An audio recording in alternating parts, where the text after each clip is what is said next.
You're watching Lansdowne Raw, the voice of the fans. I'm Martin Prendergast, joined by Conor McAvoy as we go through all of the latest news in Irish football, including Andy Moran off the mark in America, Mikey Johnson in the goals, and Troy Parrott scoring again. So, how are you, Conor? Are you well? This is Lansdowne Raw.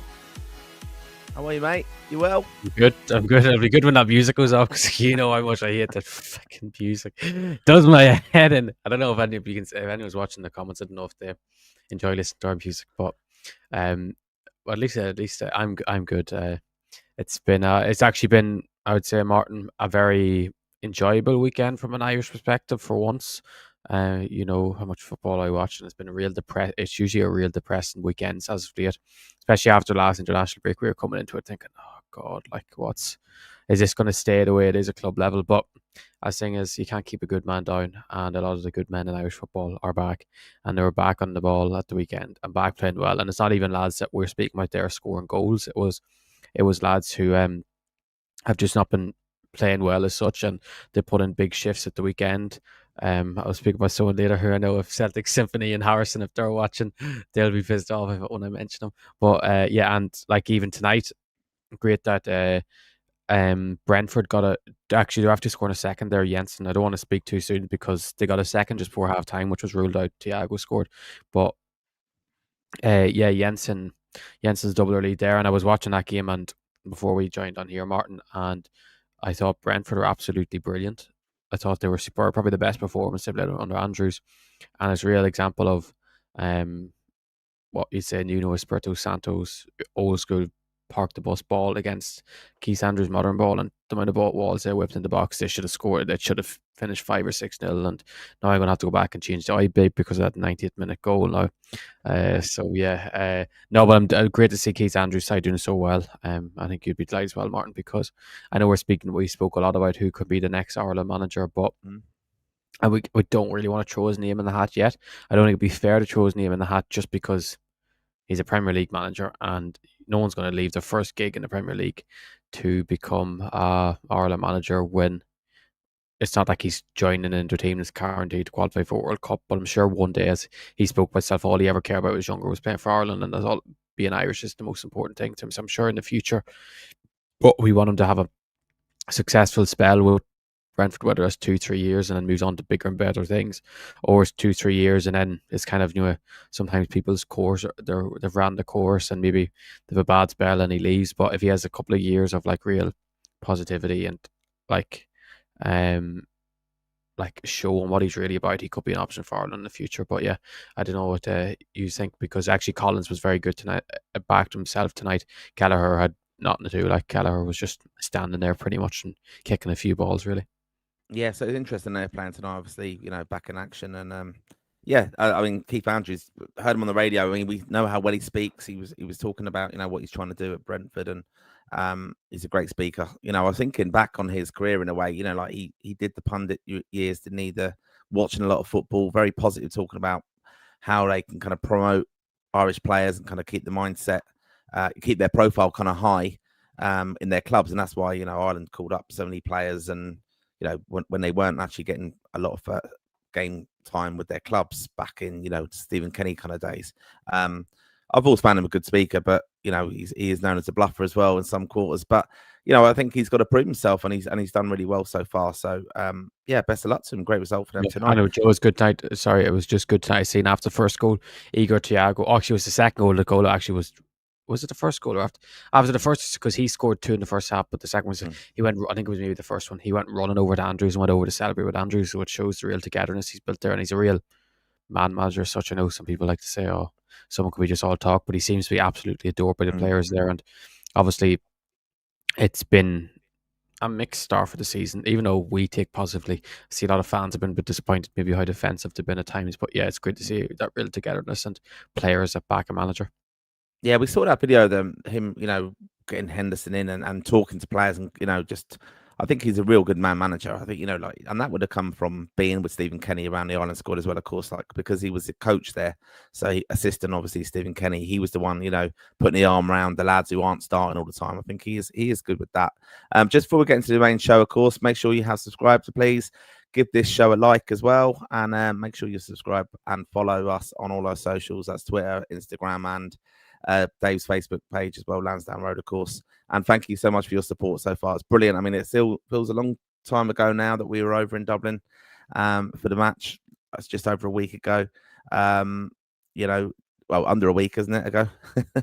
Losing track of my time. But, still a bit disappointed with the performance, I suppose, overall, Conor. But, we're looking at now, there's a little bit of fallout from it still, isn't there? We'll come on to it later on. A little bit. Sammy Schmodix is getting a bit of grief, and a lot of media outlets are picking that up, aren't they? That, Barry did play on Friday.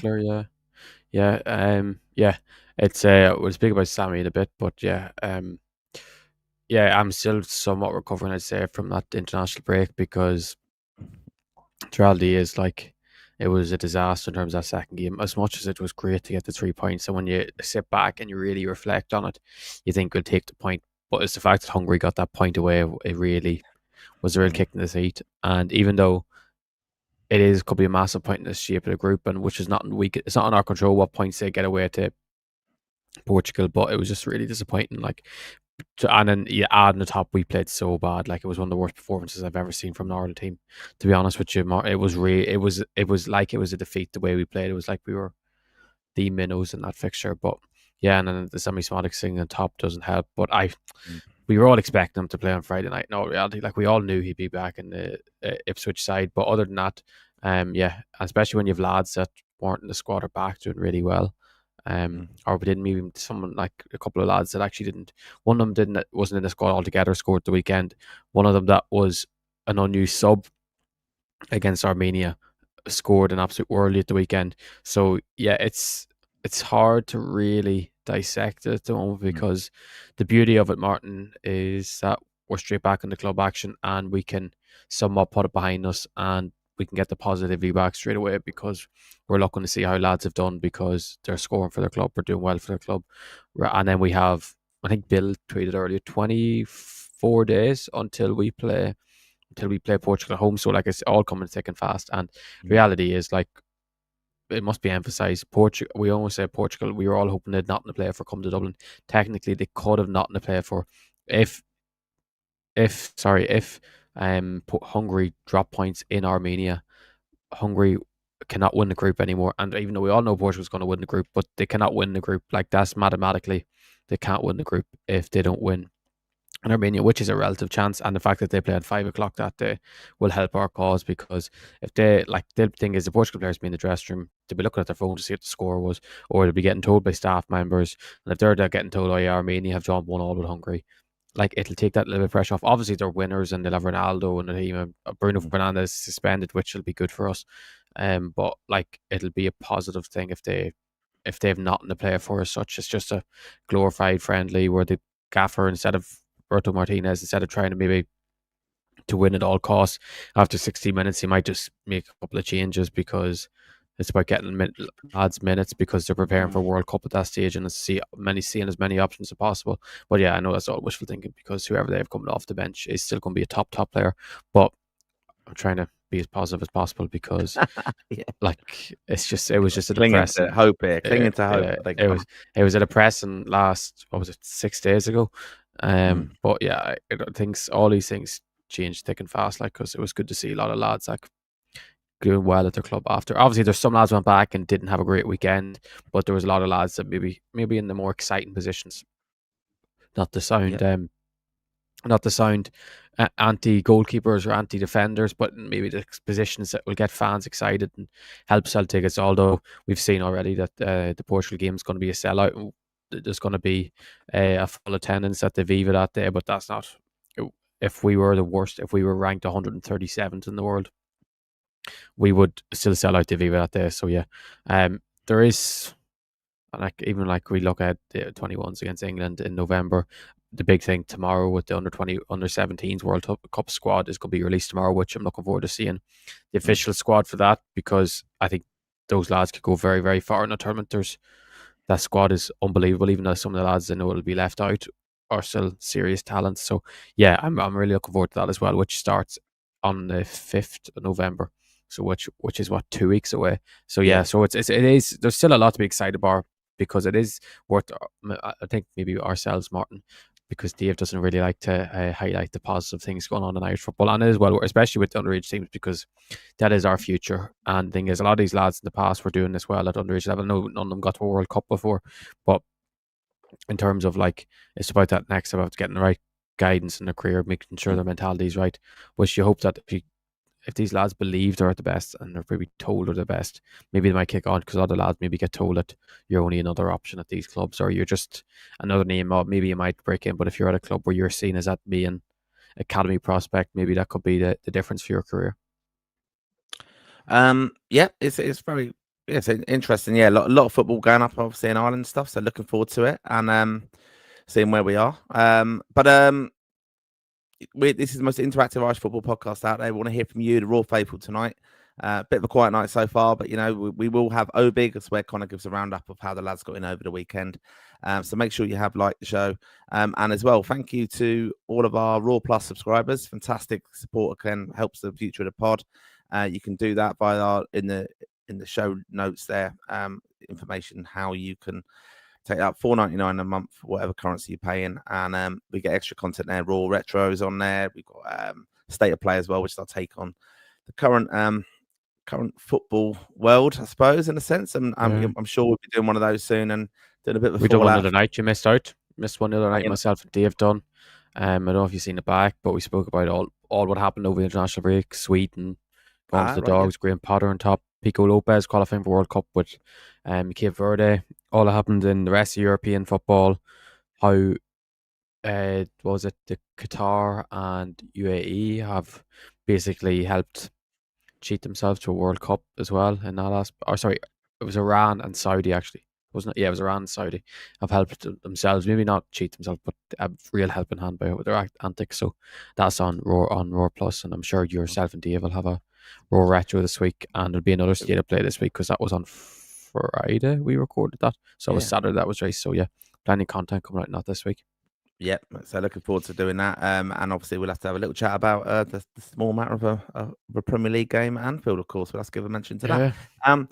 Yeah, no wonder Dave's not on the show. But no, Dave won't be available. Dave won't be available that day somehow. I wonder where he'll be that day.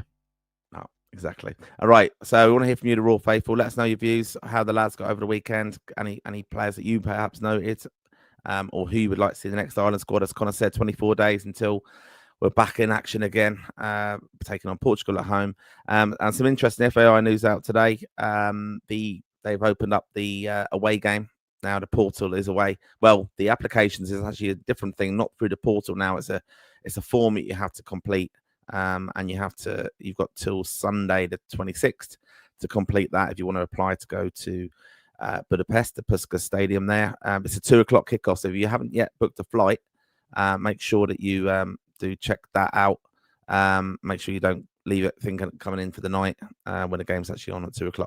So yeah, looking forward to that. But that's all open. And as Conor said there, the FAI have confirmed that the game is sold out, the home game against Portugal. So yeah, hopefully people have secured their tickets. We'll have a full house and get behind the lads, of course. Right, I can see some comments coming in. We will get to those bits later, of course. So keep them coming. But Conor, we ready? We're gonna come. We're ready. We're ready for our. Are you ready?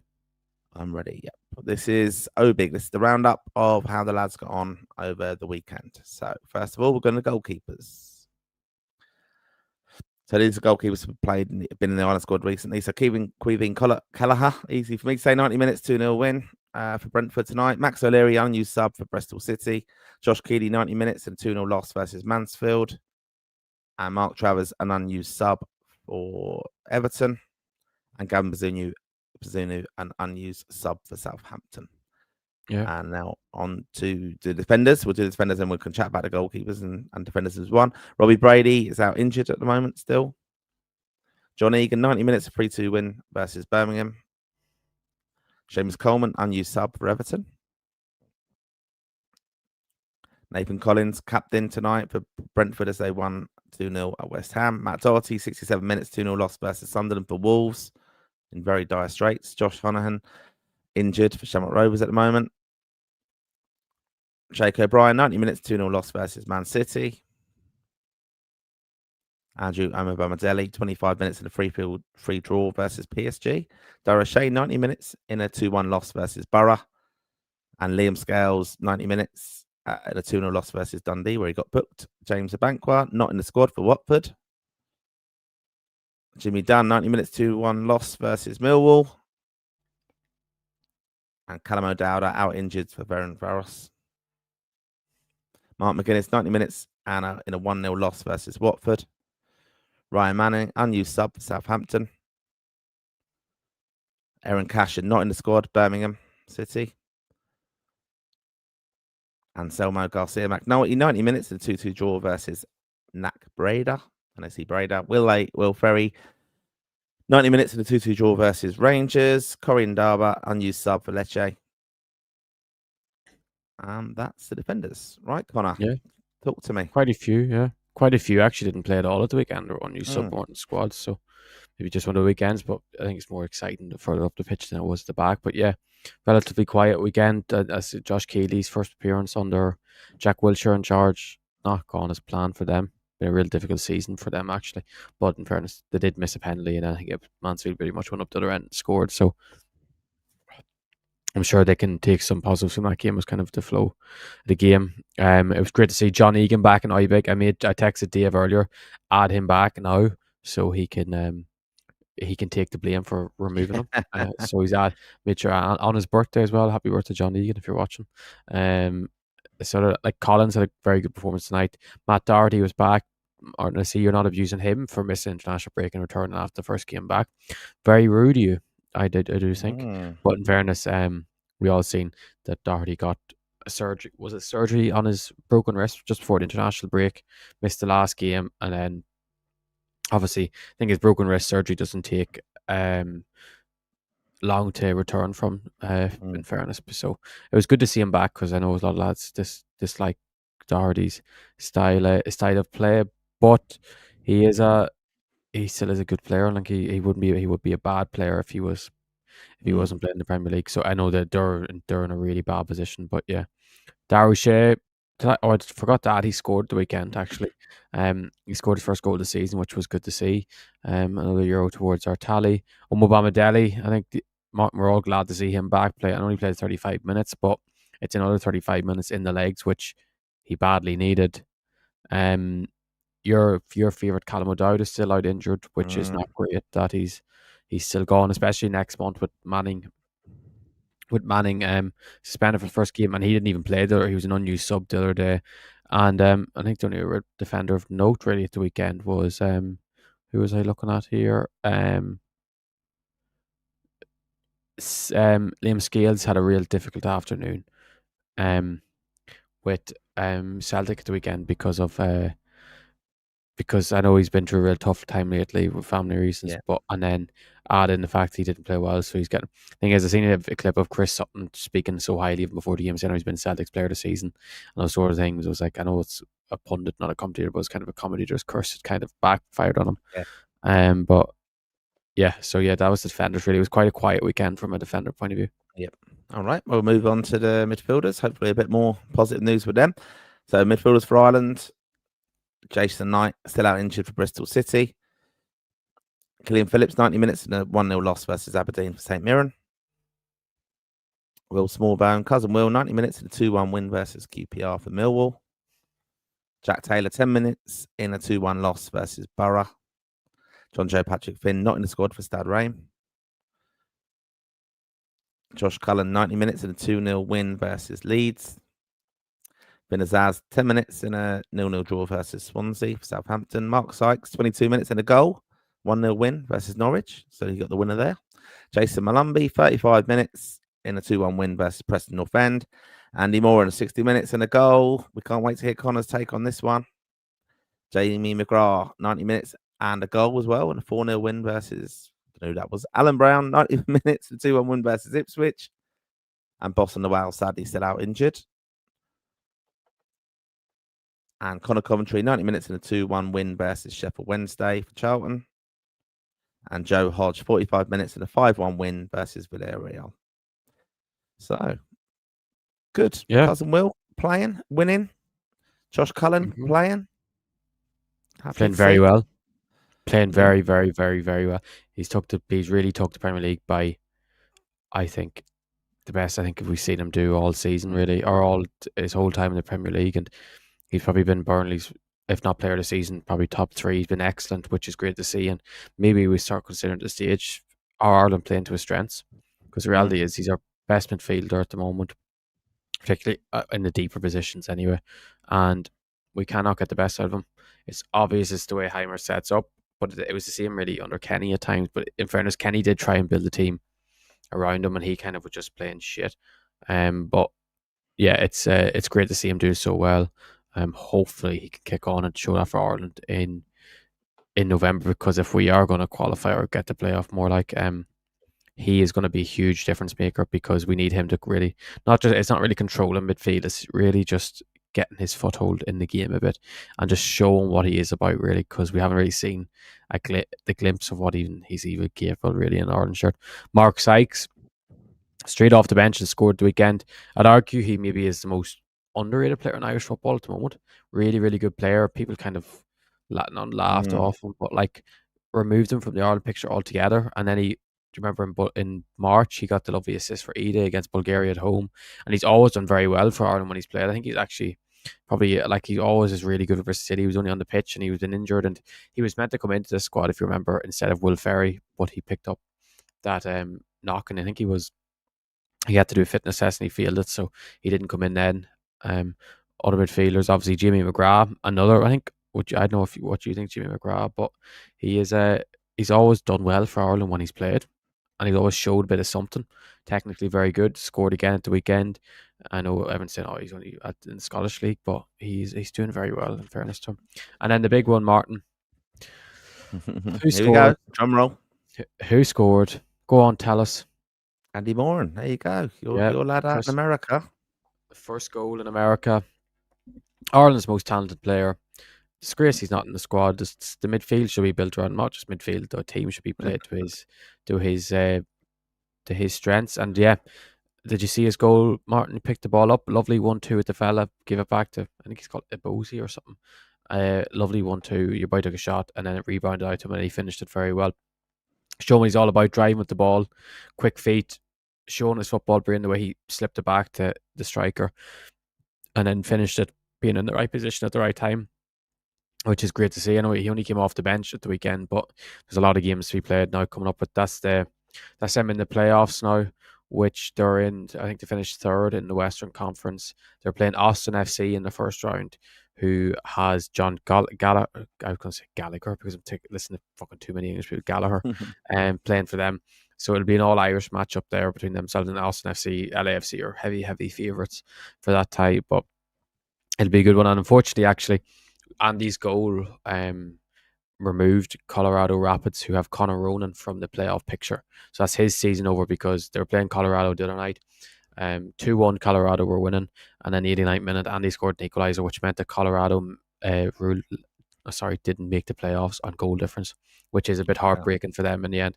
But it'll be interesting now what Conor Ronan will do in January. Will he stay in America?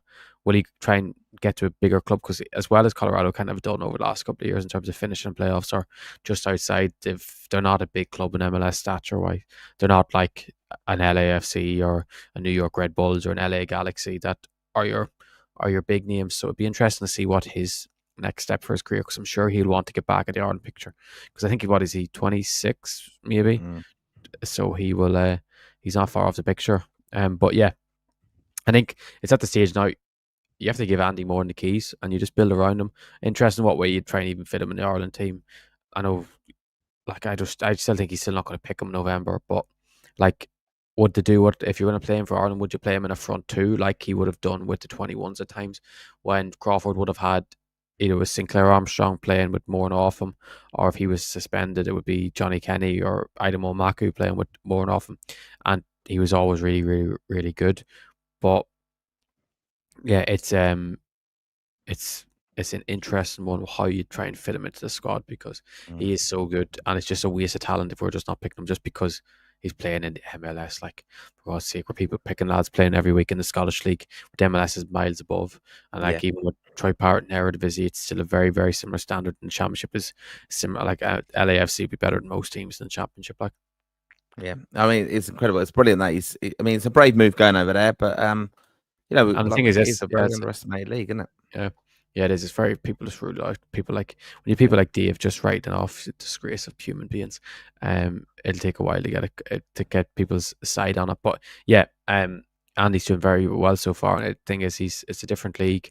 I know he's only on loan until January, but obviously I've heard that LAFC are desperate to try and keep him on a permanent deal, and I'm sure if they throw the money at him and Brighton get a deal or have you, maybe that might happen, but um people are very, very quick to change up their opinions on a lad. The reality is he plays football for a living and he's getting to play it in LA. Like there's not much. He gets travels across America and like it's the dream lifestyle, isn't it? Yeah, incredible. Right. So, but yeah, well done to him. Brilliant. See. Right, we're coming to the attackers. Here we go. So forwards for Ireland. Here we go. Festia Basele, 45 minutes and 2-1 loss versus Gala for Istanbul Başakşehir. Evan Ferguson, 10 minutes in a 1-0 loss versus Inter for AS Roma. Adam Ida, 30 minutes in a 0-0 draw versus Southampton for Swansea. Casey McAteer is unused sub for Ipswich Town. Troy Parrott, 73 minutes in a 2-0 win versus Ajax. Sammy Schmodic, 73 minutes, 2-1 loss versus Borough. Sinclair Armstrong, 11 minutes in a 1-0 win versus Norwich for Bristol City. Mikey Johnson, 90 minutes and a goal for a 2-1 win versus Preston North End. Rocco Batta, 70 minutes for 1-0 loss versus Sheffield United for Watford. And Tom Cannon, unused sub for Sheffield United. Chidozie Ogbene, 82 minutes in a 1-0 win versus Watford for Sheffield United. Michael Obafemi, unused sub for Bochum. Tyler Goodrum, Oxford United, unused sub. Might as well put Martin Prendergast on unused sub. Adomo Maku, unused sub, Millwall. Johnny Kenny, 45 minutes in that 2-0 loss versus Dundee for Celtic. And Louis Barry, 55 minutes in a 1-0 win versus Watford for Sheffield United. You're horrible. But actually, I put Gala there because I wasn't ours typing out Galatasaray. I thought you would have perked up. Oh, That right, was yeah. Galatasaray. Yeah. But actually, if you've seen on Era, if you have Twitter or X, look at Era videos compilation he made of Festi's second half cameo for Başakşehir against Galatasaray, and he was absolutely superb. It was class. It was really, really good. So get yourself to Twitter when you get a chance. I've got a voice call coming in here. Sorry, 1 minute. I've just gotta take this. Here we go. Right. Hello. Hello. Who's that? Who's that? It's only the star of Lansdowne Roar, the real star of Lansdowne Roar. What's this clown doing on the? Get him I off. know, yes. Get him He's off. rang in. Hang up on him.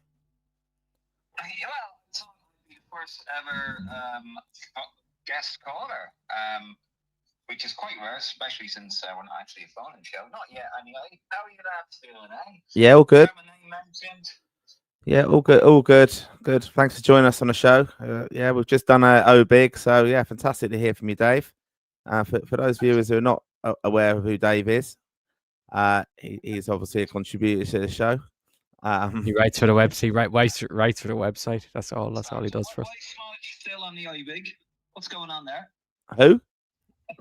I thought we were going to get rid of Smallage from the O Big. What's going on? Oh God, yeah, that was something you wanted to say. Yeah, so talk to us about Sammy Schmodic then. What's the thoughts? Because it's gone a bit mad, hasn't it, on X and everything? It has gone a bit mad, but to be honest, I'll put this out to the Roar faithful if they can hear me.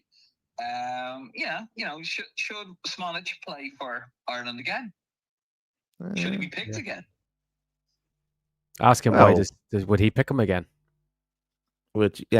Would you pick him again? I mean, look, we've got a little comment here. I'm going to read out from Baylor, who's a regular viewer. He said, I hate the Schmodic's hate on Twitter. People are forgetting he could easily have played in the Euros with Hungary as a starter, but he chose Ireland. It's just a coincidence that he's been injured. So, but it doesn't go down well, though, does it? I think, that he's pulled out squads. There's a lot of messing as well with the Kenny era, wasn't it, with him and different rumours and things. And then he's pulled out twice now, so not good enough. You are. Well, to be fair, I think we all have to remember, he hasn't really made it, it's not a good look.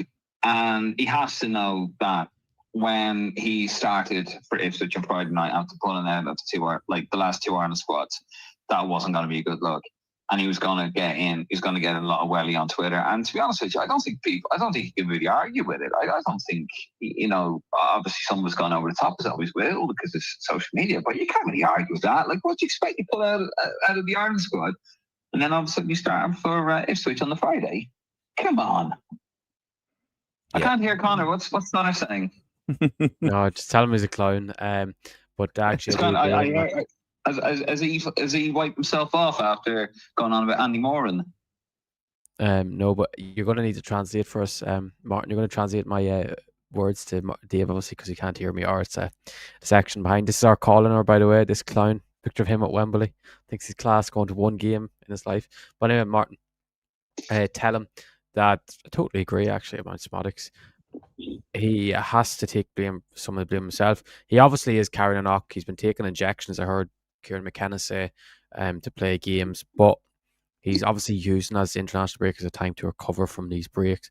Whilst you'd hope that international football is the pinnacle of any lad's career, and any opportunity to play for their country would be put ahead of club football, as we've seen in the past. Martin Clinton Morrison said it to use that if he was injured, he'd make sure to miss the club game so he could come to the Ireland, because it was more important to get, because he couldn't miss playing for Ireland. Like, it was opportunity he couldn't turn down, and seems to be vice versa, where it's club football comes first and then you put your international football after that, which, like, if you look at what Evan Ferguson done, Troy Parrott done, they both came into the camp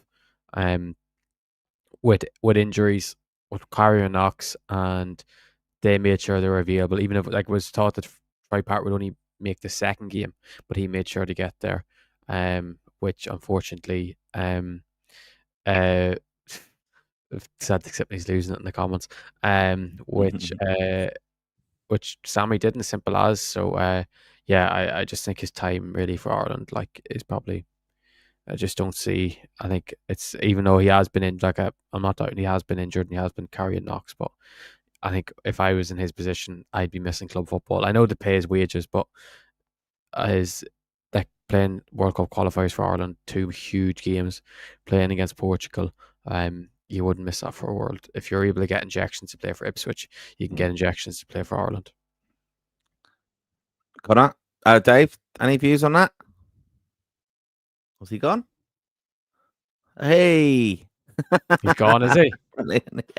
Yeah, he seems to have. It's rang in. Oh, there we go. Oh, yeah, no, I agree with you, Conor, though.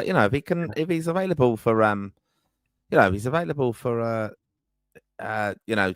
Ipswich and stuff, it just doesn't. It's the the look of it, isn't it?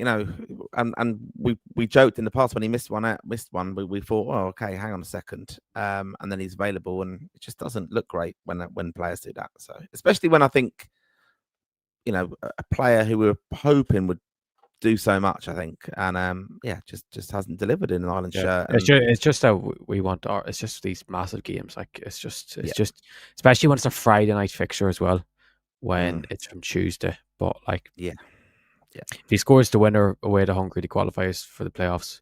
He'd be one of our cult heroes. It's just, if you are carrying an injury and it's going to be the same in November, just don't make yourself available for selection. Because the thing is if he's really that injured and carrying an ankle injuries come November, whilst he's still playing through them for Ipswich, can he make the Ireland squad? I'd highly doubt it. But yeah, on more positive news, actually, with Dave's call in there, we've speaking actually behind the scenes, Dave with his phone in there. Would people be interested in live call-in shows, maybe once a week or whenever there's big news dropping? Obviously not would change a thing, but would people be interested in call-in shows with whether to be 2 or 3 of us on it, and then speaking to whoever wants to come on and chat about anything Irish football or anything really, as long as it's not something. I've seen Celtic and Harrison talking about drinking whiskey in the river. You can come on and talk about that if you want as well, as long as you don't distract us too much. But but on the other forwards anyway, Martin, I forgot to put the Troy Parrott scored. Great to see. Was it 4 goals in 4 games in the Eredivisie this season? One of them he didn't start because of injury. 8 goals in his last 9 club games. I think it's 11 goals for the season if you count the Conference League qualifiers. He's been at an unbelievable season, and he didn't just score at the weekend. He won the penalty, had a great performance, and he's starting to show that he is ready to step up a level, really.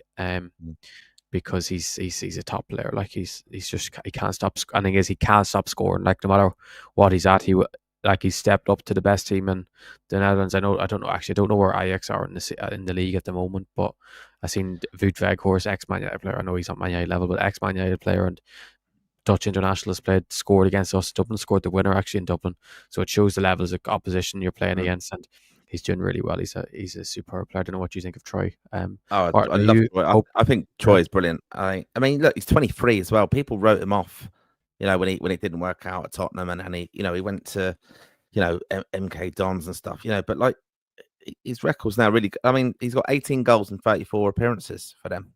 That's amazing. So, that's a really, really good record. I mean, I think we will see now a goal scoring. I mean, look, Evans doing brilliantly well for Ireland, but Troy's got 5 in 31 appearances for Ireland, and I know he's been a sub a lot as well. But I really want to get him into the team because I think he's a brilliant player, and it's a fantastic decision to go over there and score goals because you've got to be playing regularly. And he was I was worried a little bit when he was out with the injuries and stuff, getting game time. It's incredible as well, thinking back how he didn't get minutes in that a while ago, didn't he? He was in the camp and he didn't get any minutes at all, so it was criminal.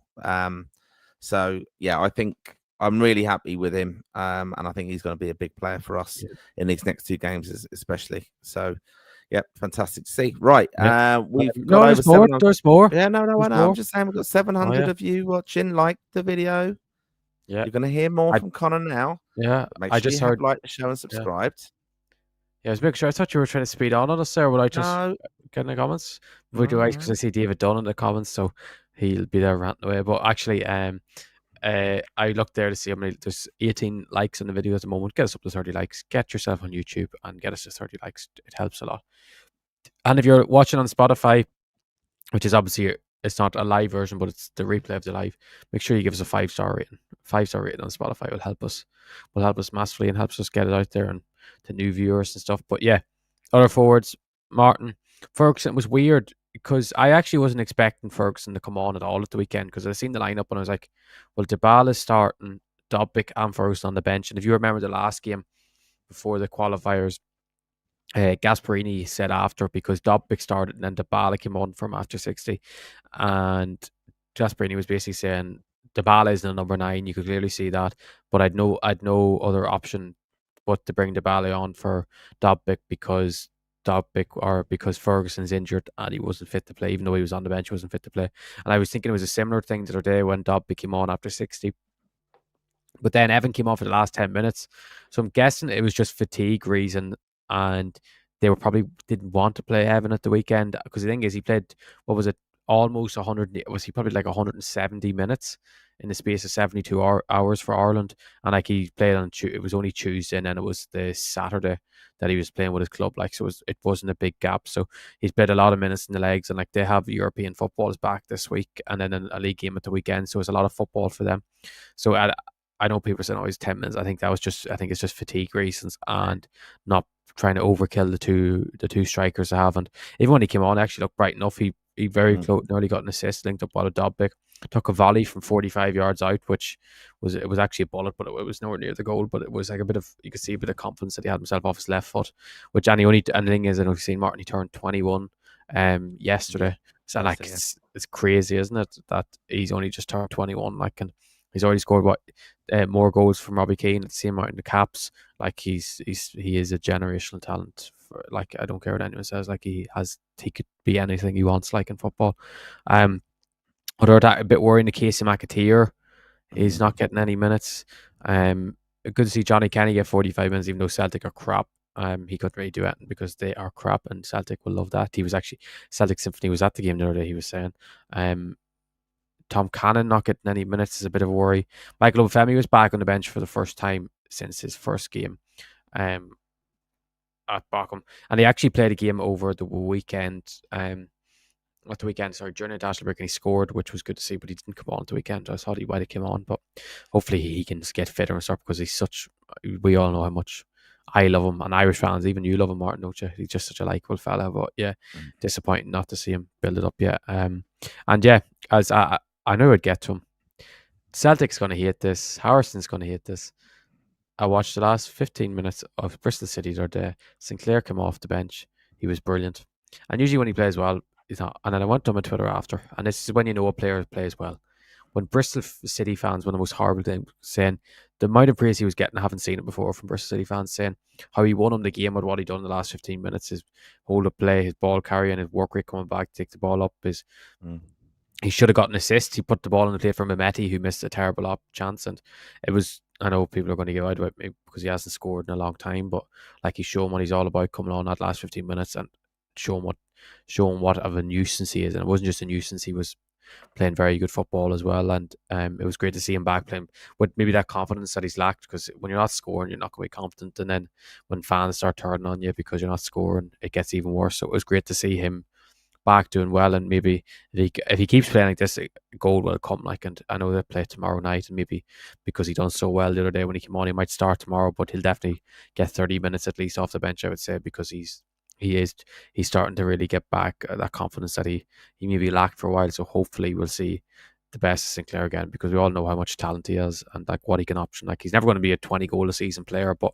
where he lacks and maybe that last bit of scoring goals, he makes up for times 10 in everything else he does. So hopefully he can really kick on, because we all want to see him do well for Ireland, that he's so different to every other striker we have. Like, I always say about that Eid is different from Parrott, and Parrott's different from Ferguson, and Eid is different from Ferguson, but he's so different from the three of them. So it would be great if he could kick on, because when you look at that game, like that first Portugal game, like none of them three strikers we have, even though Eid has that physical presence, he doesn't really run the channels like that, doesn't hold the ball up like that.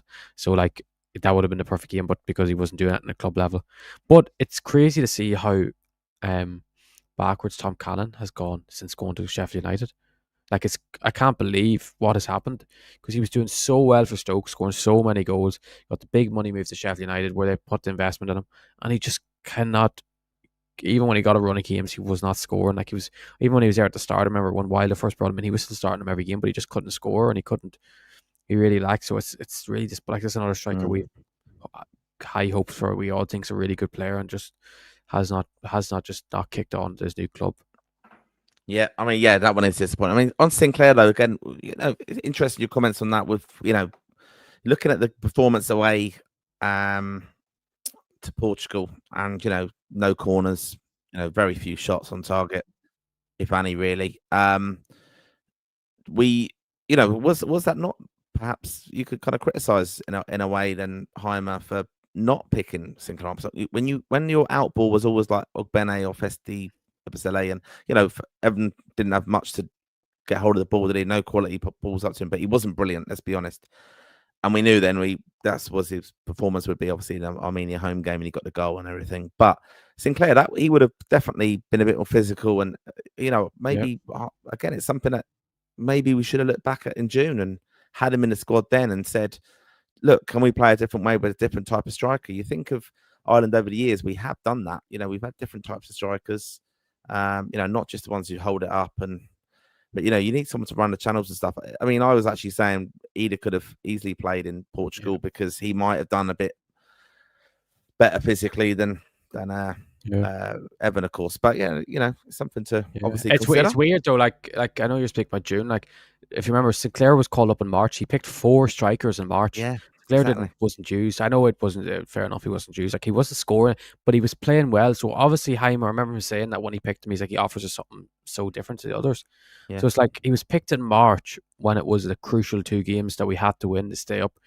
But then came to June, where he actually was one of the ones that, if you remember, played to the end because of they lost in the playoffs to Sheffield United. And it's like, I know he wasn't picked, but even when their lads dropped out, he still didn't. I was like, if you thought highly of him in March to pick him in March, why can't you take the risk on him in June and pick him in June? And like, Ferguson wasn't fit. Parrott, the 2 of them played the second game together, struggled together. Like, it was a bit weird that not to pick him then. And then obviously he hasn't started well this season well, but we hoped last weekend was the kickstarter for him. But yeah, it's strange, like, because we didn't expect, as defensive, I don't know, Martin, if you think, I know it's going back to Portugal, but as defensive as what we were, I didn't expect us to be that defensive. I thought we would have come out a bit more. Like, we had 2 shots in the whole game, and it was even more emphasized when you see Hungary go away to them. and have, what was it, 17 shots in the end. Did a lot of big chances as well. Like they should have really scored more than 2 goals, which shows that Portugal team can be get at the back. And it's like, Yeah. we played with a striker that, like, Evan did really struggle. Like, he was quite poor, but like, it wasn't like what you're never going to get the best. I know his hold up play usually is quite good, especially with Roma. His hold up play and his link up play has been the biggest thing he's shown this season. But yeah, it is a bit weird. Like, you need a fella that'll run the channels all day, or she has lost ball. But maybe you think if you had him and Festi and Ogbene together, it's 3 lads that like put the head down and love to run. But maybe it would have got us up the pitch. He would have definitely got us up the pitch a lot more. He definitely would have won us even a few more throw-ins and stuff, because he take the ball down the channels, and then someone would have come over and slide tackled, and then we would have got our famous Jacob Ryan long throw, or actually it was Festi long throw-ins this camp. He's changed at each camp, so I'm guessing Rocco Vata will be brought in next camp to take the long throw-ins, because he takes them for Watford, so he'll have to bring in a new player. But fairness, he's starting to. I know they've got a new manager there now, but you think he'll start playing more and more, and he was starting to play more under the last manager. I think if he's playing weekly and is doing at least decently well, Martin, I think we'll see him come into the squad, especially if McAteer's not doing anything, because McAteer is like, is he going to play? We already have Festi and Ogbene there, like, so what is McAteer's? What does he offer to the squad then? Because he's a right-sided midfielder player, and if we're going with Ogbene and Festi, what is the point of McAteer being in the squad? Oh no, exactly. Yeah. No, I get it all, but yeah, it's just an interesting debate, isn't it? Want to hear your views, the Raw faithful? Do let us know your views on that. Should Ireland be considering, like, Sinclair Armstrong, a different type of striker coming to the Ireland squad? Let's have a look at that. Well, good question. Good Mm. question for yourself, Martin. And it comes with, who is one Irish player that's not in the squad currently, or not been one? Maybe that's everyone's like, oh, Raven, call him up, that you'd want that could come into the squad in November, that you think could actually make an impact, or could come in for a Portugal sided team or Hungary away, and you think could actually make an impact. They don't have to be the best player, Irish player. They don't have to be the most technical, talented player. But who do you think could come into them games and like maybe make something happen, or give us an option that we lack? Like, yeah, a hard question to answer, isn't it? Sorry, honest. It's like, Go on, give us some. difficult. Give us someone. Well, I'm waiting to be declared fit, aren't I? From Ferenc Parrott, you know. Oh God! Did you not? Have you found out what his injury situation is? No, I haven't. No. Terrible. It is, yeah. Right, coming on to the show, part of the show that I do find very, very entertaining. So, this is your comments. Here we go.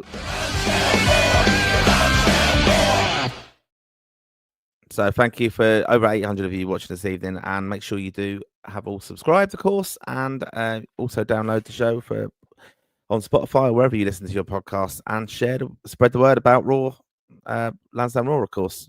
Let your friends know this is an Irish football podcast where nominated, obviously, and in the final in a month's time for the Best International Podcast as well. Very proud of that. So we're looking forward to heading to Ellen Road. And thank you if you have supported us and voted.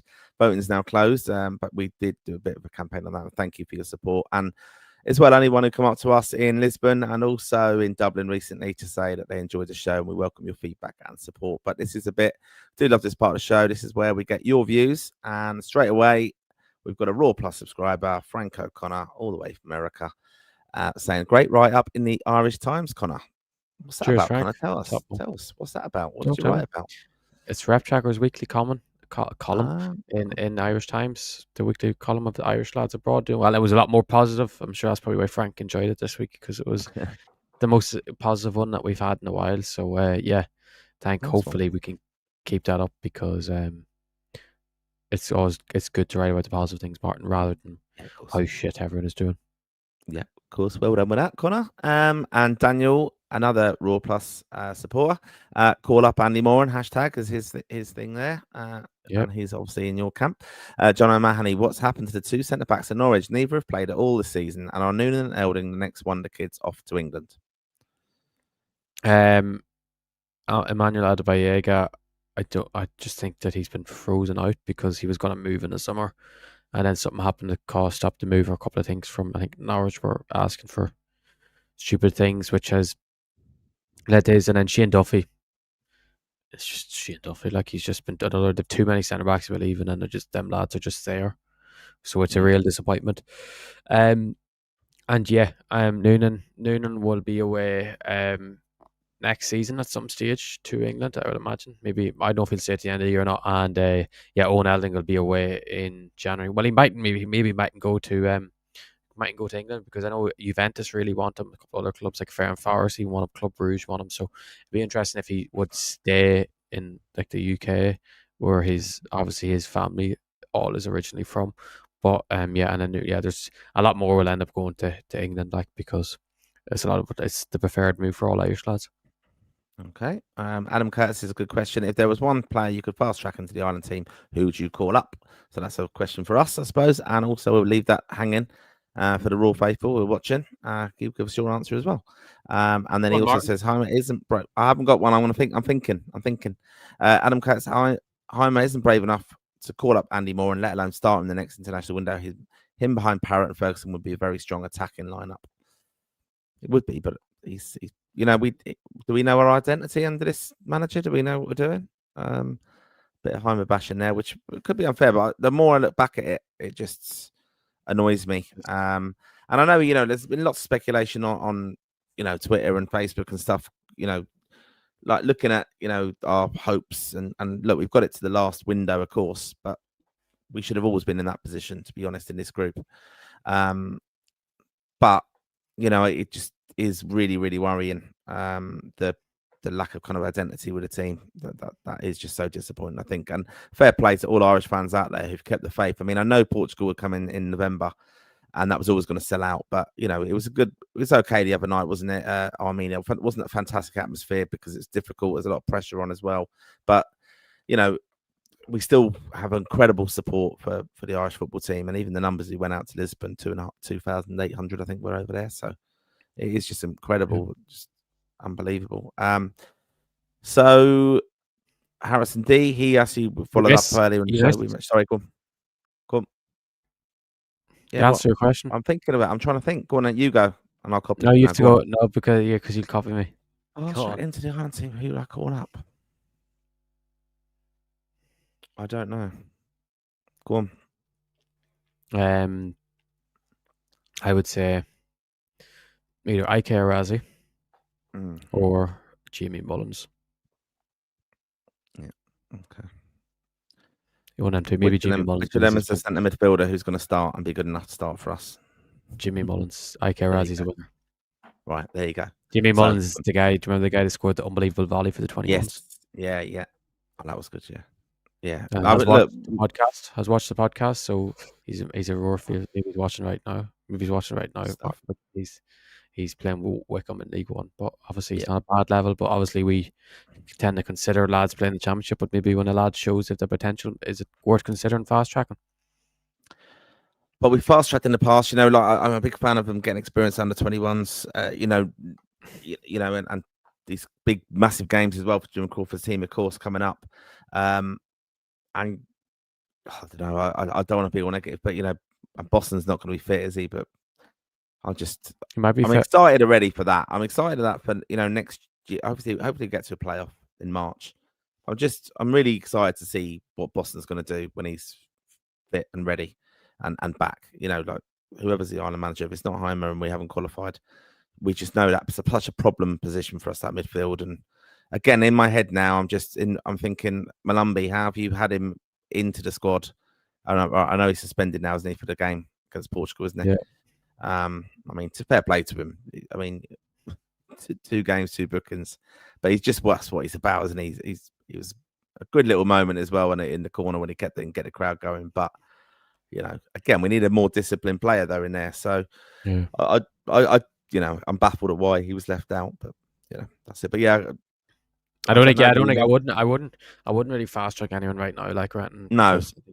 Because there's no need to fast track it. Like it's only if there's like Nation League games or friendlies. I think that's when you maybe consider it. But we're not in desperate need, really. I don't think as weak as we could say we are, we're not in desperate. Like we're not. It's not like we have nobody there. Like that we still have decent. I know it's not like we have 35-year-olds, 36-year-olds, other than that right back. But I don't think there's any need to fast track anyone unless for example, Jade Numa is in Benfica's B team before the end of the season, which I expect him to do, and start scoring 4 or 5 goals on the bounce. Maybe you consider that, or Ike Arazi, because I know people say about the second tier of France not being as that good. But if he starts playing every game and starts tearing it up, like, I would consider it then. But I just don't think yet. Yeah, I agree with you in that. And just even on them games, you know, the Nations League, the draw is going to be early January for that. So obviously the games at the latter part of next year after the World Cup. Hopefully we'll be at the World Cup. But, you know, we will be playing friendlies in March and we will be playing games in May as well before the World Cup, obviously. And I think it's really important, though, if the management doesn't work out, we don't get a playoff spot, we've got to be working quickly behind the scenes now to make sure we've got the right person in there, and you've got to give them friendly games, and they've got to get a camp in. They have to get a training camp for that new squad in May. I was speaking to people the other day, and they were being delusionally. I hope they're watching. I hope they were being delusionally backing of Heimer, saying that we've played well in a lot of these games that we haven't played well. But and they were saying if we get to the playoff and lose in the semi-final playoff, because if we get to the playoff because of our ranking in UEFA and Nations League, we would be quite low. We get tough games. I think we'd probably get both games away from home, and if we lost, say we got Wales in the semi-final, or like a Bosnia or someone, rather than maybe in Italy, because in Italy that's where you've like, oh, it's real hit and hope here. We'll have to try and sit back and hit them on a break, but that's when you're like, some people are gonna be saying give Heimer a new contract if he does that. It's like, we've been so shit that the playoff is improvement, but if we get to the playoff in this sort of situation, and losing the semi-final, I don't think it's enough to. These next two games are what's going to save his job, in my opinion. Yeah, because no matter how well, even if we qualify at this stage and get battered in March, but we see a real improvement in November of what he tried in this window, I would then maybe take in consideration.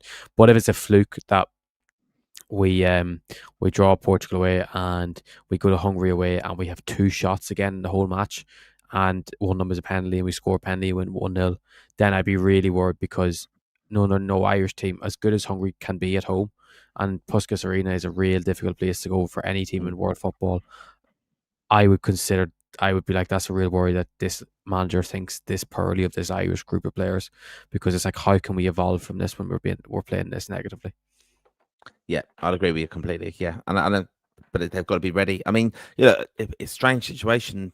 You know, say if they did get a result and, you know, qualify for the playoffs, I mean, he'll obviously have earned that position. But if it was just an abject performance and we still don't seem a bit clueless, and maybe even, you know, we could get these results, you know, like when the players went rogue before, they kind of just went, we're going to go for it, which we did on the Trapattoni a few times. And, you know, you can sometimes have that. And if they did that and get the result, and then, you know, the FAI are going to have to ask questions as well. Then do we keep him even for the playoff? Because, yeah, you know, no. But no, he would. Yeah, he can't. Yeah, like, as much as we say, he can't. Yeah, and but I'm sure his contract automatically extends in the playoffs. Like, I know it's until then. I'm sure it's in it that he'll get his extra. What was it, 4 or 5 months' pay? I don't think. I think it'd be a real legal battle if they decide to. Oh no, we're gonna just let you go now. So yeah, if he has earned, technically he has earned a new contract by getting his contract extended from November to March. If he he would have gets to the playoffs. So yeah, hopefully, I just hope, like, because he's such a good fella, like, and you can tell he has the right blueprint at times, but it's just the execution of what he's trying to do just hasn't worked out at all. But yeah, so hopefully he can turn it around. Yeah, and that is also. Which I wouldn't be shocked. Well. Yeah. I wouldn't be shocked if we turned it around. No, not at all. No, the caliber of players is there, you know, without doubt. And I think, you know, even going back to that Portugal game, bringing back proper leaders in there like Malumbi and James Coleman, the difference it made. You know, Egan probably been around the squad. It was just a significant difference, and they were very close that night. But just a poor performance. But it was about the result. Armenia. We wouldn't even be having this discussion now if we hadn't have got that essential win against Armenia at home, and we did that. It wasn't fantastic, but we did it. So, you know, all to play for now in the last window, and we'll have it all covered here in Lansdowne Roar, of course. Right. Harrison Deal says, evening, that's some win for Keith Andrews' army. That's Keith Andrews. Brentford won this evening 2-0. Celtic Symphony's here. He says, evening. And then he says, Armstrong has scored 0 goals in 323 days. Yeah, I see Conor heaping praise on him on X. Pathetic. And then AX_2 just says, no need to abuse Irish lads. And then Celtic says, F off, he's Tosh. I think it's very rude to disrespect an Irish player like that. And I seen Mm. someone had a good response to Celtic the other day when he was saying that well, Evan Ferguson has scored something like 2 goals at club level in the last 600 and something days. And I know he scored for Ireland, but we're not abusing Ferguson, I guess. Mm. And Yeah. as me and you, Martin, we don't like looking at stats. We like to use our eyes to eye test the player. And I know when someone has the potential to be a good player or not. And you'll wait.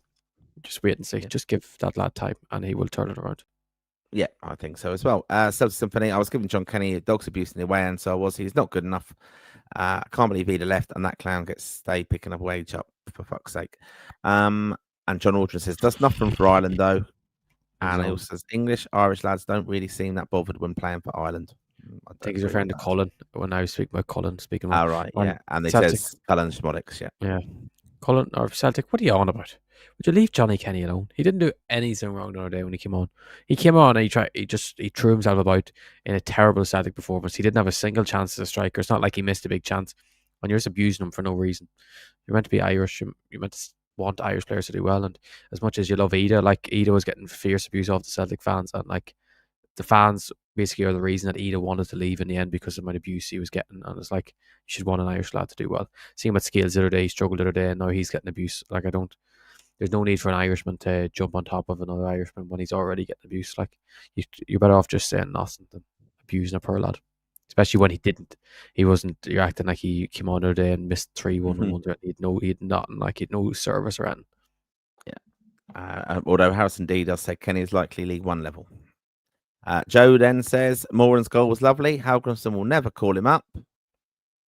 Baylor, the comment I read earlier, hate the Schmolix hate on Twitter. People are forgetting he could easily have played in the Euros for Hungary as a starter, but he chose Ireland. It's just pure coincidence that he's been injured. Joe also Ferguson had a great connection with Moran at Brighton, didn't he? Would that not be the logical solution for Ireland?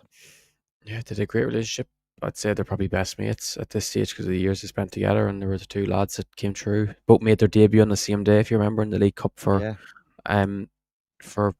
Brighton. And then when Ferguson scored his first away goal, I believe, against Everton in the Premier League, De Zerbi brought Moran off the bench that day, which shows if De Zerbi's getting your debut, he's a real rigid manager in the system, that he obviously seen a top player in Andy. And like, I know I put a tweet out the other day for Moran's when he turned 22 last week. And he did an interview a couple of years ago saying that Andy Moran's favorite players every coach. He used to be a joy to watch. He used to see stuff that other players didn't see, and he said himself and Ferguson are the 2 players he coached that could go on to be world class. And I know we haven't seen it yet, but I think we should, like, that's where when you have a lad of that talent, you just play him. And like, it's not like he's gone and playing in Armenia or he's gone to he's gone to Fair and Forest. It's just disrespectful to write off a lad in MLS. And I know he hasn't really torn up in senior football, but like that. And the thing is, if I said to you, I think if you're going to play him for Ireland, you'd really play him on the front 2 with Ferguson, like we kind of do with his as and stuff. But yeah, I just think it's such a waste. Like, and it's not like people act like, I know what I'm saying about like Wes and stuff, but like Wes had a lot of off the ball negatives, that he did really struggle defensively and struggle to get around the park. And he doesn't struggle he's just physically small. Like, he doesn't, but if you ever watch him play, he does go flying into tackles and he gets stuck in. It's just a bit of madness sometimes from managers just looking on the eyeball and seeing a lad small. But hopefully he can keep, and like, I think LAFC have a great chance of winning the MLS playoffs, which would only heighten his name, and hopefully he can be a key figure in that. But yeah, I just think he just when a lad's that good, you just play him, don't you, Martin? Yeah, I mean, I'm just looking up stats there as well. You know, like for the Ireland under 21s, 15 caps, 5 goals. I mean, that's a good record. You know, he's obviously struggled a bit. Obviously, Brighton, then on loan, Blackburn Rovers, Stoke. Now he's gone to LA. Scored a few goals at Stoke, but you know, he's a very talented player. He's 22. I mean, this is the thing. And we do owe big. We talk up Irish footballers. Of course we do. But you know, we're just so quick to write them off. You know, people now are saying how good Ferguson is for Ireland and comparing his record and age with Robbie Keane, Troy Parrott as well. We're all kind of glowing how well he's doing in, you know, over in the Netherlands and stuff. But you know, because he didn't make it at Tottenham, which is you know, a top Premier League side, people just saying, "Oh, he's useless. He's rubbish." They write him off so quick. And fair play, Andy's got out of a different environment. Like you said, playing in the LA, there's worse jobs he could have. But I mean, he could easily come back. He's only on loan, isn't he? Yeah, and the thing is, I'm looking at the stats. Like last season in the championship, he scored 4 goals, got 3 assists, and the season before that, he got 2 goals and 6 assists. And like last season at Stoke, if anyone remembers, start of the season when your fella he was actually went on to be, I can't think of his name. He was assistant at West Ham with Graham Potter, and he had Andy playing deeper in the midfield as like a number 8 in the system. And that's I think when a lot of Andy's goals and assists came from, and he was brilliant. And I remember Stoke say he was their midfield maestro, and used to love him. And then Mark Robbins came in, and then he started off playing him on the right hand side, and he wasn't doing well. He wasn't really involved in the games, and then he naturally phased out of the team. And then it kind of just went. But at Blackburn, like he kind of played right wing the whole season, and like 2 goals and 6 assists in the championship when he wasn't actually doing too badly. Like in that position where it wasn't his like right wing is not his best position, and like actually, and like he scored 2 goals and they got 3 assists in the EFL Cup with Blackburn, and so he's not done. Like them loans weren't bad. Like people act like they were bad. He wasn't bad. He was actually quite decent. It's just he had spells where it went through where it was really good, and then he dropped off. But more of the fact it was a victim of the system and a victim of the championship. And I remember I asked him about it. It was like, do you think it's the right thing that him going fighting at the bottom of the championship with a Blackburn or Stoke where they're not going to play to his, like his football brain is so far ahead and his technical ability is so elite that not a lot of lads can keep up with it, especially even in the championship because there's a lot of runners. I know Sammy Smodics was actually asked about him when he first came to Ireland. He said he sees him definitely being a Premier League player. So like people just need to like, it's just I think he's the sort of player that he needs to play in a team to play his good football. So like playing him in Ireland against Portugal away, he's never going to play good football. But Ireland home to Armenia, there's no excuse.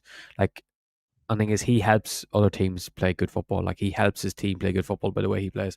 But yeah, I just hope he just gets a chance with Ireland because it's a joke in my eyes that he doesn't. Yep. Okay. Also Baylor says 11 goals in 9 games for Parrott so far this season. I know he's been injured for so long, especially before that last camp, but why hasn't he started barely any games for Ireland, even if that is along with Ferguson? I think it's just been the setup, hasn't it, really, I suppose? Yeah. Ferguson's army, it hasn't worked. We seem to be better when we only play with one striker. So that's probably the problem. Like it's and system. Ferguson, yeah, it's just someone we're just Ferguson's our main man, and we have to realize that we're building around him for the future. And obviously see it in training, like his finishing, like you see him in warm up drills. Ferguson's finishing's out of this world, like so. Yeah. It must be like that they're just saying we're Ferguson. But the thing is, you can't even compare the clubs they're playing with, like because Roma's so far, not so far. They wouldn't be so much better than AZ, but week in week out, the league they're playing is a lot higher of a standard. So it's kind of trying to weigh up the variables. And Evan's just our main man until Troy gets maybe next season, and is maybe at a Premier League club or is at a top Bundesliga club or at a top French club, and then he's doing really well. But I'd say at the time, at this moment, unless Evan like starts playing poorly for Roman and like becomes an unused sub every week, but we don't expect that to happen. Yeah. Okay. Aaron Gubbins, well, lads, great as always. Listen to your live sound again for the tickets for the Ireland game. We helped him out, of course. In Lisbon, had a great time. Still got it. We couldn't hold on. We deserve to. Ferranoy tickets sold out for Portugal versus Ireland. Might have to ask you again, Martin. I'll add myself as Martin Delaney. If you come across tickets for the game, could you let me know? Much appreciated. And then he says, fuck Sammy Schmodics, no loss. And then he says, Roma have to give up on Dubravnik. Watching a YouTube channel about Roma, they want Ferguson. They can't stand Dubravnik. He's like a lamppost. Yeah, he's awful. He is an awful footballer. Okay. And Harrison D says, David, I thought Schmodics is a street footballer. And then David, David. He is Harrison. He's just been caught for his tea. So. Wait. You tell him, Harrison. He's definitely not a street footballer. Yeah. Baylor. Also, even if Schmodics is apparently pulling out squads, Ronnie Whelan and Roy Keane, who both Martin and David love, pulled in squads and didn't get hate from it. And I'm just going to jump ahead here. And as David Dunn rightly says, Keane got booed against Iceland for it. Whelan didn't have a choice. The club constantly pulled him out, and there was nothing he could do. The time Roy Keane was pulling out of Ireland squads as well was a very clear kind of policy of Man United. They did it with Ryan Giggs as well. They were playing Champions League football regularly then, and basically the policy was Ferguson's power and control in football was that friendlies regularly would be pulling out their Ireland Man United players. I mean, he hated the fact Beckham made himself available, Gary Neville as well. They did it with all of his players back in the day. Ferguson, Roy Keane was a familiar one, obviously, with Ireland. But even back in the day, looking, Liverpool players regularly were pulling out squads as well. So just is a thing. It was the power of the player and the managers in that time, to be honest. Franco, I'd give Sammy I have a question. one more. Go on. Just for you. Mm. Was he pulling out of World Cup qualifiers, or was it just really friendlies? Like, was he missing big World Cup? Did he ever pull out a big? So yeah, I think it's different. Like if Sammy's missing, well, he didn't. Well, obviously the playoff. Before the World Cup 2002, the second leg against Iran, Keane didn't play in that. He was injured. He didn't travel. But what was the score after the first leg? They were 2-0, weren't they? Yeah. Ireland were 2-0 up. Yeah. So he felt the job was done, and he was injured, and having rehab and things on that. But that was that's part of the whole Saipan thing, which obviously I've seen was actually the release is confirmed, but early in the new year. I think they did show it the other night at the London Film Festival. It's had some good reviews. I've seen the press lads have seen it, a lot of them as well. So some really, really good reviews of it. I can't wait for the Lansdowne Road exclusive watch before it comes out, Martin. Well, we're working on it. We're working on some stuff. When is the official release? 1st of January in Ireland, I think, or in England. Oh, sure. Jeez, I hope it's the same for both. I hope we're not being discriminated. No, they are different. They are different. I'm gonna just double check now. But it looks good. The full trailer's brilliant. And it's a great cast as well. 23rd of January in the UK. I think it might be earlier in Ireland. Oh, so whenever we get to see it, we'll get to see it before the official release, won't we, Martin? Yeah, we will. We have. Yeah, there have been some screenings, but it's gone down very well. Aina Hardwick plays Roy Keane, and Steve Coogan, of course, plays Mick McCarthy as well, and there's some great actors in it as well. But it's gone down quite well in kind of circles I've spoken to. The Irish ambassador, Martin Fraser, His Excellency, he messaged me the other night saying he'd seen it, and he said. Just going to pick that name off the draw. The Irish ambassador messaging me. He said he'd met Aina and enjoyed the film, and he said you need to get a screening. So I said, well, help me out, please, ambassador. Bring the Ferrero Rochers. You don't get that joke. Did you get that joke? No. Okay. All right. Some of the older people will get it. I'm sure Dave will get it as well. And where we're going here, Franco said I'd give Sammy one more chance. Okay. And then he still says that a live calling would be great. Was just thinking about that, but not of the quality of Dave's there. Don't worry, I don't blame him. Martin. Sorry, it won't be Martin holding up his phone. I forgot it wouldn't be that sort of call-in show. Don't worry. Yeah. And Harrison D says, I don't blame him. I'd bath in a pool of stinging nettles to get out playing for that dentist. Jesus, Harrison. Brilliant. Paul Amahani says, Moran isn't actually better than Azaz, and that hasn't really worked for us. What do you think of the abuse Azaz is getting? I know he didn't play well, but do you think people are forgetting how good he was in March? Yeah. It's you think about Azaz. He's moved club. That's unsettling, whatever level you are at. And that's a change. Yeah, and he's under pressure with that, and he's probably focusing a little bit on the club, and then he's coming into international where he's still settling himself into that team, in a sense. So showing the best of him is going to take a bit of time, but undoubtable quality. So. We're very quick as well to judge these players and just kind of say, oh, no, it didn't work out. Like they played 2-3 games.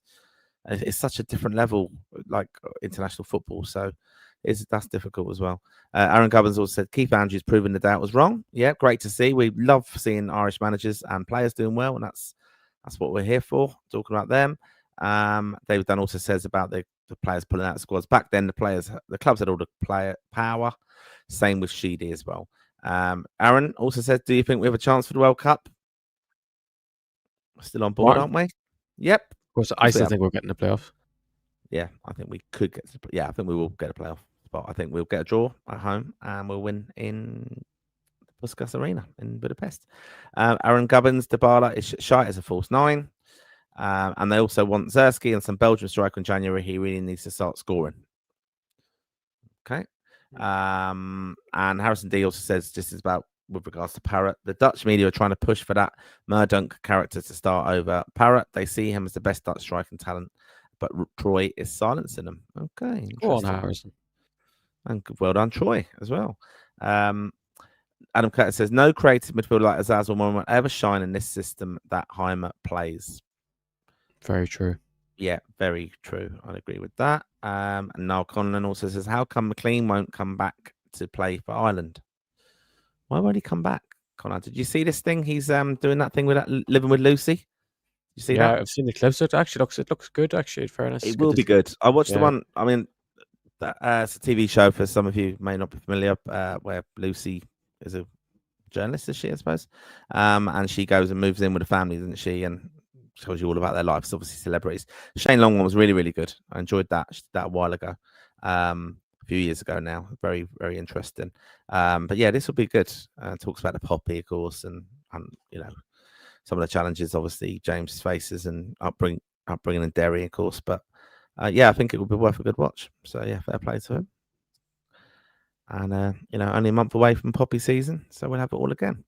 Gavin Clark. In fairness to Smodics, he's playing on the wing. We should have built a team around him and Ferguson. He's a top finisher, 27 goals in 23-24. We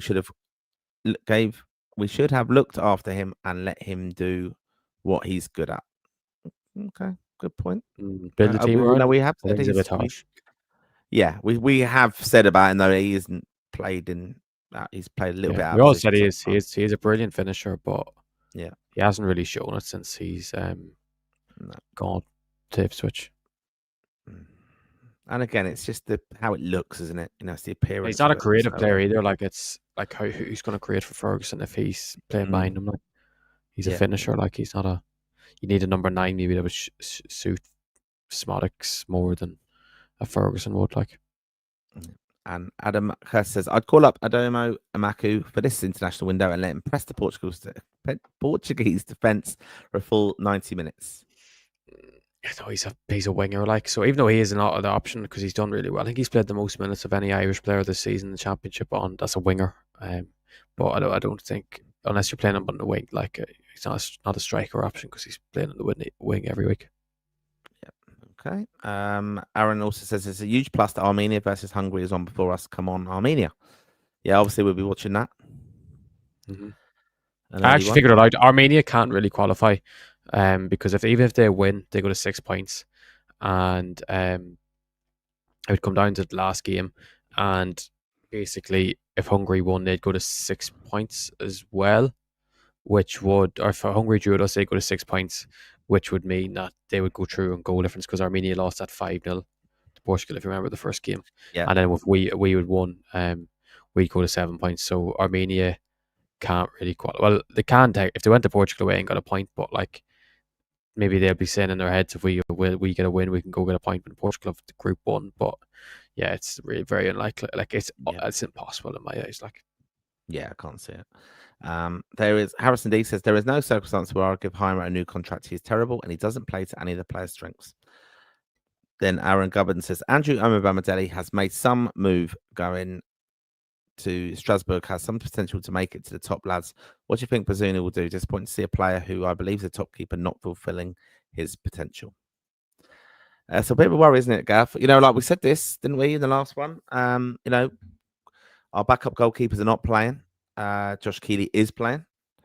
And, you know, I think that's got to be a question that's got to be asked as well of the manager as well.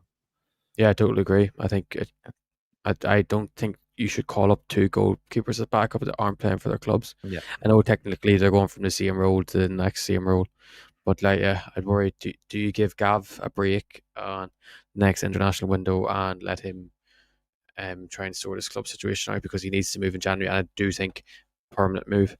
I actually said in the summer I want him to move, even though he went on to be the start of the season. I think because we've seen he's been scapegoat already because he hasn't really played badly. Like I know there was maybe 1 goal or 2 goals that you think, oh, maybe he could have done, but he had made a lot of very good saves. So yeah, I think just get out of there permanently. Maybe go abroad to a league that he can get away from that environment of maybe the English media, English fans on top of you, where you're getting abused in social media, as I said with Ferguson in the summer. If he doesn't learn Italian or he doesn't know any Italian, he can't really. Might won't understand if anyone's abusing him. So yeah, I think he needs to get abroad. Because I think Josh Keeley is right up there, all their coattails, because he's proven this season, hasn't he? That he's a really good keeper, and like he's better than League One, but a sort of thing that he yeah, it was too good of an offer really to stay at Luton or to go to Luton, who have massive plans for the future. But what do you think of Omobamidele, Martin? Actually, do you bring him in the next camp? It's an interesting one, because it's like, what centre back do you take out? Because like, I don't think they'd bring out John Egan, because I think Collins said out that his leadership around the camp was really good. So I don't know if, and the thing is, Omobamidele hasn't started a game in League yet, but like they play in Europe again this week, so I'm guessing he'll start that Conference League game. And Liam Rosenior's doing actually a really good job, I think, of building up his minutes whilst keeping him injury free. Like he's played a lot of minutes over last 4 or 5 weeks, but some of them have been coming off the bench, so he's kind of been getting like 90 minutes in the Conference League, and then he'd get 35 minutes, 30 minutes in the league at the weekend. So he's starting to build it up, and I think he's not far away from maybe getting a first league start. And they're third in the French league, 2 points off Monaco or Marseille, who are top. I think they're joint second with PSG, who are both in 16. PSG actually, that's who they played the weekend. Strasbourg were 3-1 up, then went to 3-2, and then Andy came on at 3-2. So they'd actually be quite disappointed then, but it was away against PSG, like the best side in Europe. But yeah, would you bring him back in for next camp? I do like him as a player. I'd like him to just like play a lot more now with Strasbourg and consistently and challenge. I think, I feel a bit sorry for Scales. Obviously, the circumstances of him withdrawing from the last squad. But Egan, I think, will be in there for the leadership. I think I can't see Omo getting back in at the moment. But what do you get over? The thing is, if he starts playing, say for example, next weekend he starts first time between now and the squad announcement. He plays 90 minutes in every game, or 70 minutes, because the 3 at the back. He's a bit like Moran, that he swaps his centre backs.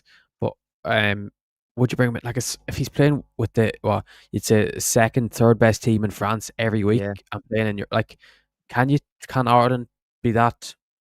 Think that highly of themselves to not pick him then? Because the thing is, he has the potential to go on to be your best centre half, but he has just struggled so much with injuries. But yeah, hopefully, just hope that he's over it. And the thing is, if he's playing every week, I think you have to call him. I don't know if you think that, like. Yeah, perhaps like, Jimmy Dunn's often one that misses out, isn't he, in squads, and comes in as kind of backup, getting called up for it as well. So, it is just Scales. I know gives that balance, sometimes can play on the left side of it. So I don't know. We're just blessed in that position, aren't we? And I think the Egan with the leadership thing is clearly needed. I think this team, as I said, are mentally kind of fragile. And I think that it's interesting, Collins saying how positive he would have been around the camp. And obviously Seamus Malumbi's experience as well, of course, is there. So, yeah, I do like him. I mean, I know I really like Mark McGuinness when he was kind of in there as well. So we're just very blessed there. But I think the fact that Egan's kind of got back in there now, I mean, it's too late. Duffy is finished. But I think Omo definitely one for the future. But we need to see him consistently be fit, don't we? That's the I do think Egan will keep it. It's just whether maybe come in for Scales if he keeps playing for Strasbourg and doing well, because like he's too much talent to not pick him. But it's like, who do you drop? Unless you take, like, when McAteer comes out, you bring him in then. But like, and it is a thing as well. Like, if you're bringing in, say, Jimmy Dunn, like, who's more likely to, like, be annoyed if they're not playing? Like, I know I've never heard about Balaj, because he looks like he's great attitude and works very hard and stuff. But I'm sure he would come into the camp and he would, like, be the type that, like, he knows he's good enough to play and knows he could add something to the squad and knows that he should start. Whilst the likes of maybe a Jimmy Dunn, when he comes in, he's happy. He's just delighted that he's got a call up for Ireland. Yeah, and exactly. Because he's playing in the Championship, he doesn't expect to get playing over the likes of Collins. Whilst Omobamidele knows himself how good he is. Like, think back to Portugal when we lost 2-1 not all those years, but 4 years ago. And Collins and Omobamidele were both on the bench, and Stephen Kenny brought on Omobamidele first, who played a lot less games at club level, which shows how highly to think of Omobamidele. So I I think he's more like, would there, if it was a 23rd man between Jimmy Dunn and Obama, like, would they rather bring in the lad that's it's going to be like just around the camp and bringing maybe good vibes and like sort of thing? He'd be cheering the teammates up, whilst Omo will be more like really, really, really want to play. Like, it's going to be an interesting squad, though, isn't it? Because he's going to have them lads who are suspended for one game, who he will want probably for the second game. So he will have to pick kind of two squads in a way. Like he will have to pick a 28 man squad. Only Manning will have to be in it. Malumbi will have to be in it, but they won't be able to play the first game. 25. Is it 25 they pick then? Because it's 23. And it's interesting because I actually was thinking, it's like, does he pick 23 and then tell two of them you're going home after the first game? But what if they both get man? And it's like, do you pick 25 and like tell them, oh, you're coming in yourselves coming to the second game? Or is it you pick 23 and then you tell Manning and Malumbi, if we're still with a chance of qualifying, come in then? Because I think with Manning in particular, if O'Dowda plays the first game, if say he's fit and he plays really, really well, Manning won't get back in, because it's that sort of position for us that, like, it's just whoever plays well will keep the place. Like, because Manning wasn't a favourite there at the start, whilst Malumbi, I think we see what he can add for them sort of big games. I think we've seen now between the difference with him and Knight in terms of that, maybe the ability to get around the park and maybe more confidence in himself, that he belongs at that level and he's not scared of anyone. But so I think it'd be interesting. It's like, if we've nothing to play for, what is the point in bringing them back for the second game? Like, if we lose to Portugal and Hungary beat Armenia and Armenia, like what is the point in bringing them two lads in? Like, there's no real. I know it's getting a cap for your country, but like, if they're missing the first game, they might as well miss the second game then. Yeah, but again, you've got to think that they'd be working on everything, won't they, for the whole camp, like tactically for both games. So they'd have to have them in early, wouldn't they? So it's it's a funny one. Yeah, that's just going to be a different. I mean, the other one is Matt Doherty. Like, he's back now, fit, playing. You know, we've got a problem at left back where he was chosen to be the left back, the scapegoat against Hungary, left out. Hungary. Hungary, that's a new country, is it? What part of the world is that? Yeah.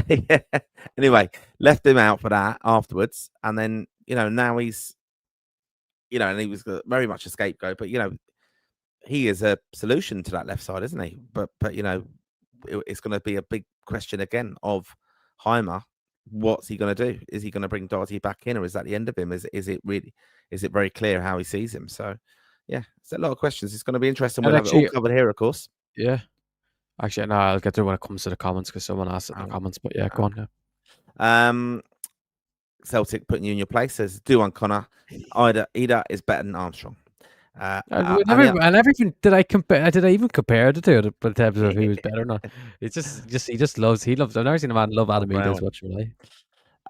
The couple of questions here, actually. Any update on Dewsbury Hall, says John Mackin, and also Kevin78 says, is Dewsbury Hall really a possibility for the Portugal-Hungary games? Saw some coverage on it over the last few days.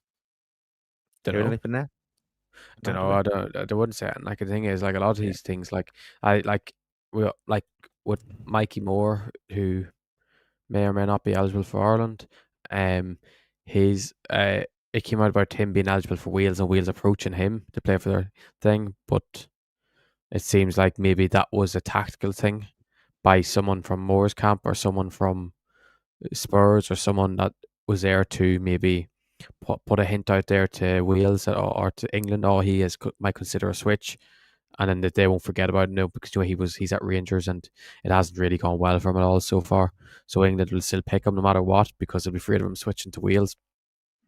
It could be that sort of case where any agents put that out that is trying to get England in November now they've qualified to call Dewsbury Hall up. But like, if as I was saying, like, it's looking like Bellingham hasn't been picked the last camp, Palmer was out, Foden wasn't picked, and he's still not getting picked for England. Like, so even the thing is, like, we don't know what his connection like in terms of how Irish he feels like, but like, yeah, if he wants to play for us, he will. Like, but I just don't know. Like, yeah, okay.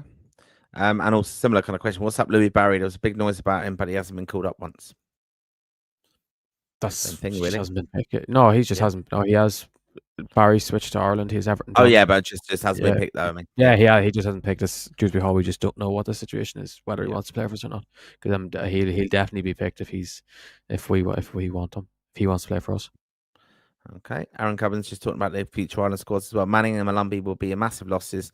Knight is not as aggressive and doesn't show enough passion fair play. Jason runs his socks off, just lacks that bit more ability to make it to the top. Do you think? But do you think I was saying to you? I think Malumbi looked a lot better technically this last camp than what he has. I think he has improved quite a bit, which is what he's maybe if I think if West Brom get to the Premier League, or next year or two, I do think that it's not that they'll have to replace him because I think he's improved a lot and he's adored at that club as well. Yeah. No, I think absolutely good lad. Aaron Gubbins really shows what it means to wear the green jersey. We would all dream of being in their position. It should be that way. Manning has been classed to brilliant deliveries for O'Shea and Collins. Yeah. Did you see what Harrison said in the comment above? I'm sure you did. I am. I'm going to comment. I'm coming on to it now. Harrison D, what are your thoughts on McLean claiming he made petrol bombs in his youth? Great, fair play to him. The locals, what they used to do at his age. I thought you were skipping that for some political reason. No. Harrison, my question, what is your opinion of it? Because I don't have really any thoughts on it, because I'm not surprised that a lad from Derry was taught how to make them during the Troubles or at maybe the end of Troubles after what they've been through, that sort of thing. They're all just naturally taught. You look at the tattoos that James McLean's got, Derry and things, so that's just natural that he's going to be that way aligned and thinking that, and that's part of his life, wasn't it? So Aaron Gubbins, where do you think Fessy can get to? What's his ceiling? He still has a lot of improving. Great to watch so fast. Hilarious seeing him in the Armenia dugout there. Manager just staring at him. I need to see the clip of that. Yeah, and then he says, "Will Doc be back starting in the Prem again? I can see him playing left back for some reason." And he says, Coleman is some player. I can't understand why he doesn't get a minute for Everton. He still has it.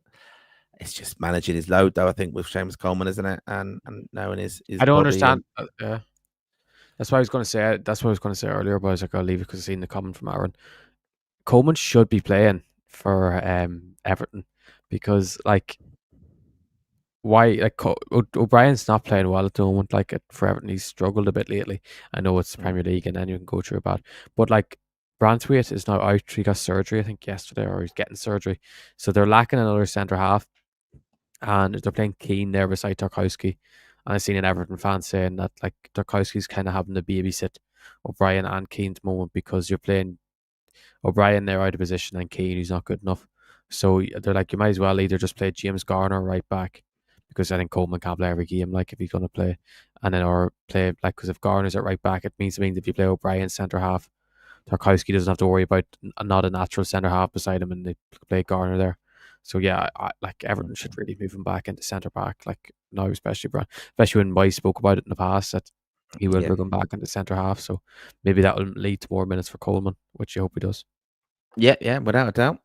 So yeah, I mean, it's good, isn't it? It's just keep following the lads and keep watching our wonderful show, Conor, and you hear all about it here. Aaron Gubbins also says hopefully Connolly keeps it up as well. Is he doing all right? Yeah, he's doing very well. He's tearing up. He's probably the form player in League One at the moment. Hopefully he can, and all the lads at Leighton Orient, because they're all doing quite well there at the moment. All the lads. Killian Cahill's now the established number one over in England, or 21 international, so it shows the levels he's playing for them.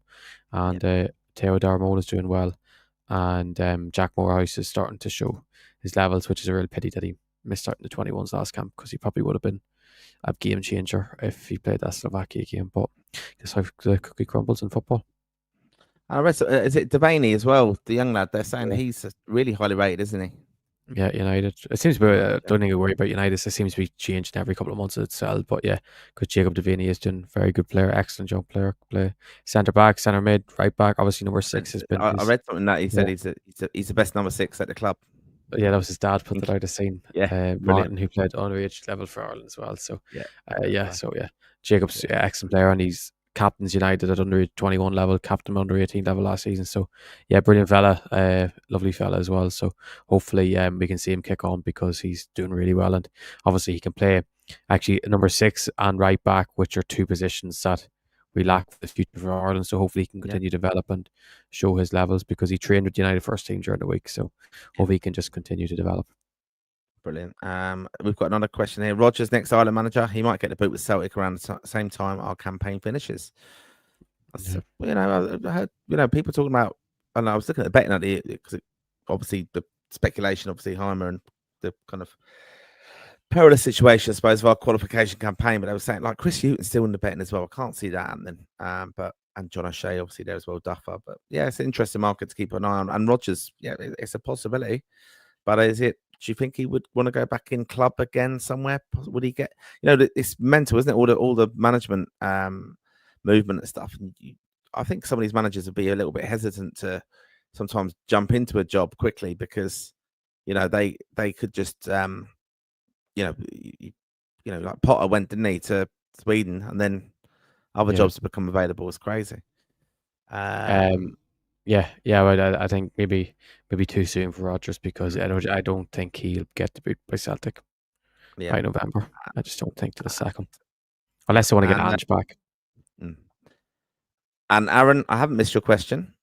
We do obviously haven't really got a production team on this, so we do flick between different ones because we try and keep the kind of content and the show running and similar kind of themes. But good question is actually, will there be many retirements after this campaign? Doherty definitely. Doherty, Seamus. I don't know if Seamus will. I think he'll wait till Lex, or maybe because I think this actually. You know what? Leading out to Ireland in Dublin for the Euros. Yeah, nah. I think he'll retire next summer. I'm trying to think who else. Probably Brady, possibly, but he's still quite young when that's sort of. Maybe he's the same age as Doherty, could he be? But it seems like he still could offer something, or if he wants to. I don't think anyone else really. Yeah, John Egan. No, I don't know if John Egan. I feel like Egan's the type wouldn't retire though. I think he'll just. If he gets a call up, he'll continue to play for Ireland. He doesn't. Doherty would be the type to announce it. Yeah, because he's even if we were, just to kind of take the just to kind of take. No, it's not even. I think he just will, and I think he just would be the type that would announce it. Like not even just say for the praise or anything, because he will get a lot of people saying thank God. But I think him and Coleman, I think Coleman might just at the end of the season retire as a player, and maybe he could think as because last ever game, if we don't qualify, we have a home game in June. He might say, "I'll do my last ever game, playing for Ireland at the Viva." So you don't know what he'll do. Yeah, interesting. Right, thanks for everyone for your comments this evening. I really do appreciate you watching the show. Just over 1,000 you watching this evening. Do make sure you have subscribed to the show. Like the show as well. That does help with the algorithms and all that kind of nonsense that I don't really understand. We've got Lansdowne Raw Plus for you if you'd like to give it a little bit extra support. It's $4.99 a month, and you can get in the show notes where the details are for that. But Conor, fantastic tonight. Great insight into all the lads, our boys in green, over the weekend. The women are in action as well soon, aren't they? So best of luck to them.